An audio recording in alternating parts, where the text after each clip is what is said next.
Mr. Ulakit, garo alanganing kang makalawag sa kahadian kang mahal na Diyos. Base digdi, kadakol kang utang na day mo binarayadan. Paano pa man ako kastang makakabayad? Natigbak na ako. Base sa nakalagdigdi, Mr. Ulakit, kadakol kang chance na magbayad kang sa imong utang. Ang problema is, habo mo talagang bayadan. Mabayad ako dahil lang kaya sindang makahalat, apurado kaya sindang maray. Hoy, Romeo! Kala mo madudulagan mo ako ka mga utang mo sako? Ha? Ayos ka no? Kala mo dahil ka nasisingilon porke tigba ka na? Ha? Bumayad ka kang utang mo sako, sarong dekada na to, dawa piso, mayo ka pang naitatao.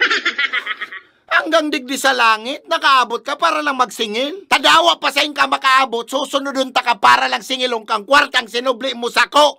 Kala mo nagsusuba ko? Well, tadaan, nagpagadang pa ako para singilong ka lang.